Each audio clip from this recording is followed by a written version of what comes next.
Oke, stop dulu, jangan di-skip video saya ini kalau lewat di beranda kalian. Karena masih banyak yang bingung cara menangani sakit gigi berlubang yang kumat di malam hari. Nah, di saat apotek sudah pada tutup, apalagi bingung obatnya apa, minum obat nggak sembuh-sembuh. Seperti ada yang menanyakan, nih, lagi ngerasain nih dok, sampai nangis.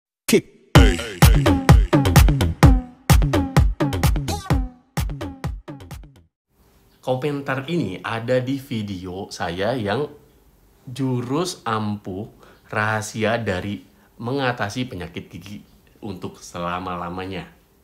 Oke, kita bahas aja ya. Kalau misalkan gigi berlubang sudah nyampe ke saraf gigi, itu tandanya pasti cenut-cenut, bahkan nggak bisa tidur. Nah, kenapa? Pada saat kita berbaring, itu justru bikin cairan dari radang ini bergerak atau fluktuatif. Jelas saja itu makin sakit, berdiri sakit, tiduran sakit, waduh, bingung.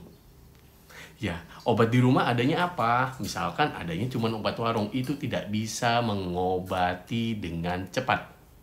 Karena perjalanan penyakitnya sudah nyampe ke saraf gigi.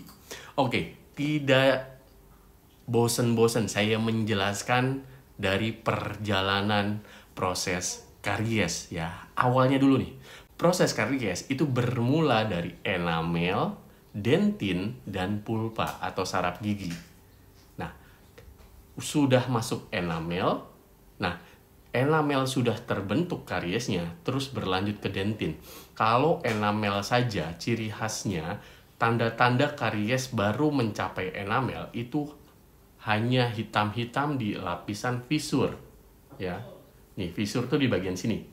Hitam-hitam saja, di sikat gigi nggak bisa hilang, itu tandanya sudah ada karies. Lalu kalian diamkan saja, terus sampai berlanjut ke dentin.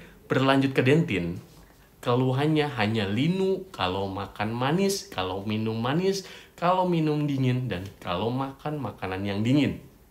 Nah, itu berarti sudah nyampe dentin, namun kondisi linu tersebut bisa hilang sendiri tanpa minum obat. Tapi kalian diamkan saja sampai terus dianggapnya gigi tersebut sudah sembuh. Akhirnya ada keluhan yang menyengat sedikit. Cekit. Akhirnya kalian diamkan, ternyata didiamkan saja tidak bisa menyembuhkan seperti pengalaman nyampe dentin. Akhirnya kalian harus minum obat tuh, entah obat apa aja. Misalkan obat pereda rasa sakit, katakanlah paracetamol atau justru obat-obat warung. Ya, yang kandungannya hanya obat pereda rasa sakit, itu tidak akan bisa menyembuhkan. Kenapa? Karena infeksinya sudah nyampe ke saraf gigi. Sedangkan kalau misalkan berobat ke dokter gigi, itu harus diperiksa giginya dan hitam-hitamnya sampai mana, misalkan sampai saluran akar gigi pun itu harus dibersihkan. Dan itu akan mereda. Nah, gimana caranya obat itu bisa meredakan sedangkan infeksinya masih ada di sini? Kecuali kalian ke dokter gigi. Entah banyak yang menyarankan dengan kumur-kumur air garam, dengan apapun itu, kalau infeksinya sudah masuk ke saraf gigi, berhenti di sini, tidak bisa keluar, itu ya pasti sakit. Coba deh, ada pengalaman berkumur pakai air garam, pernah sembuh, dan ada juga beberapa pengalaman berkumur pakai air garam, itu malah justru sakit. Ya jelas aja, karena saraf giginya yang terkena. Oke, untuk kasus yang seperti ini, saya sarankan ada beberapa cara. Yang pertama, jurus ampuhnya adalah coba kalian bersihkan gigi yang sakit. Dibersihkan pakai sikat gigi. Misalkan gigi ini yang sakit nih. Dibersihkan pakai sikat gigi. Pelan-pelan saja dibersihkan sampai bersih. Alasannya, barangkali ada sisa makanan yang masuk di daerah tersebut. Yang masuk yang nggak bisa keluar lagi pada saat pengunyahan.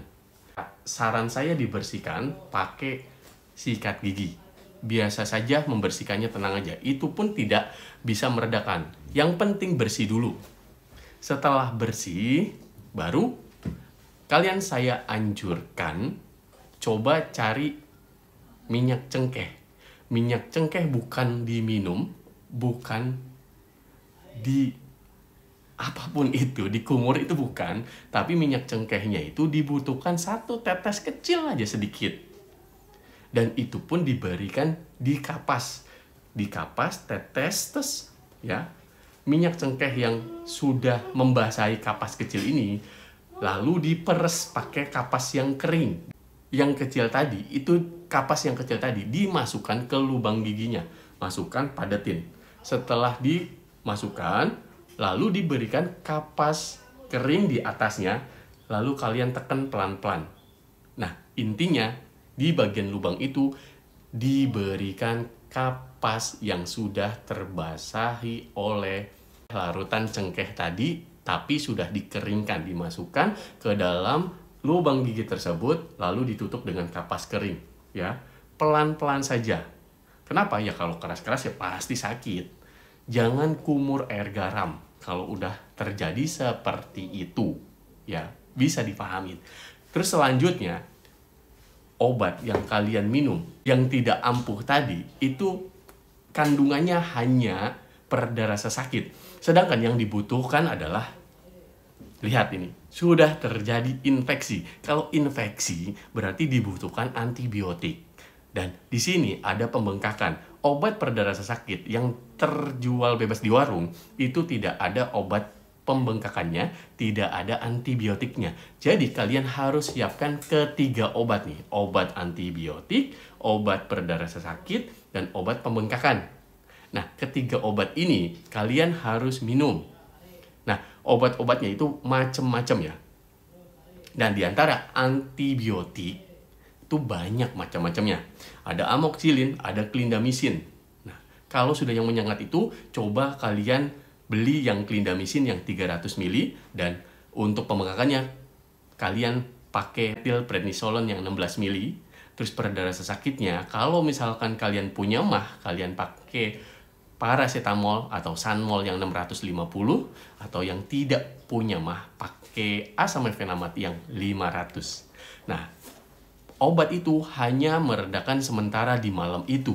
Kalau misalkan kalian beli 1 strip, itu isinya 10, kalian harus ke dokter gigi pada saat keesokan harinya ke dokter gigi dicek giginya ya. Obat itu tidak bisa menyembuhkan untuk selama-lamanya, alias obat itu hanya menangani sementara, meredakan dari saraf giginya ini, yang nantinya saraf giginya ini harus dibersihkan ke dokter gigi. Itu nanti akan sembuh total.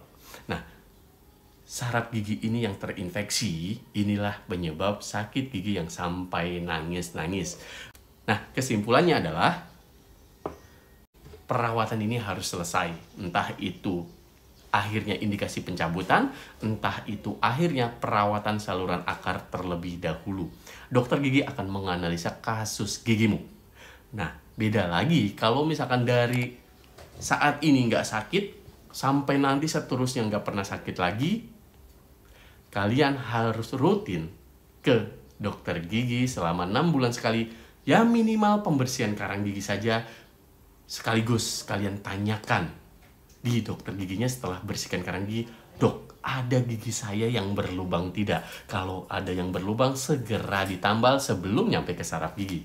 Itu tips dari dokter gigi Wawan Sumantri. Semoga bisa membantu. Video ini pastinya bermanfaat buat kalian semua. Share video ini. Terima kasih banyak yang sudah mengisi di kolom komentar. Sampai jumpa di video selanjutnya. See you.